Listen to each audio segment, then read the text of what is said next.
যুদ্ধবিরতি নিয়ে চলমান আলোচনার মধ্যেও পাল্টা হামলা অব্যাহত রয়েছে ইউক্রেন রাশিয়ার।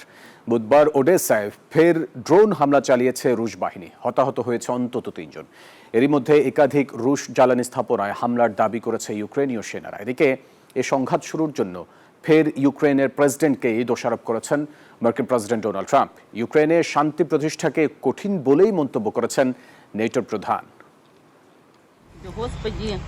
কোনো প্রচেষ্টাতেই থামছে না রাশিয়া ইউক্রেনের সংঘাত। একে অপরের বিরুদ্ধে ড্রোন ও ক্ষেপণাস্ত্র দিয়ে বড় ধরনের পাল্টাপাল্টি হামলা চালিয়ে যাচ্ছে দুই দেশ। বুধবার ভোরে এবার কৃষ্ণ সাগরের বন্দরনগরী ওডেসায় হামলা চালালো রুশ বাহিনী। তাদের রাতারাতি ড্রোন হামলায় আবাসিক ভবন, গুদাম এবং বেসামরিক অবকাঠামো ক্ষতিগ্রস্ত হয়েছে। হতাহত হয়েছেন কয়েকজন। মঙ্গলবার শতাধিক ইউক্রেনীয় ড্রোন ভূপাতিত করার দাবি করেছে রাশিয়া। একই দিনে ইউক্রেন দাবি করেছে একাধিক রুশ জ্বালানি স্থাপনায় আক্রমণ চালিয়েছে তারা। এদিকে ইউক্রেনে যুদ্ধ শুরুর জন্য আবারও দেশটির প্রেসিডেন্ট ভলোদিমির জেলেনস্কিকেই দোষারোপ করেছেন ডোনাল্ড ট্রাম্প। জানান, রুশ প্রেসিডেন্ট ভ্লাদিমির পুতিনের সঙ্গে জেলেনস্কিও সমান দোষী।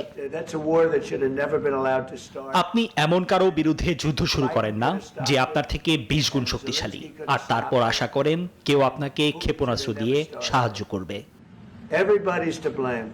একই দিনে ইউক্রেনের শান্তি প্রতিষ্ঠা নিয়ে মার্কিন নেতৃত্বে চলমান আলোচনাকে সহজ নয় বলে মন্তব্য করেছেন ন্যাটোর প্রধান মার্ক রুট। ইউক্রেনীয় বেসামরিক নাগরিকদের ওপর ভয়াবহ রুশ হামলার ধারাবাহিকতারও তীব্র নিন্দা জানিয়েছেন তিনি।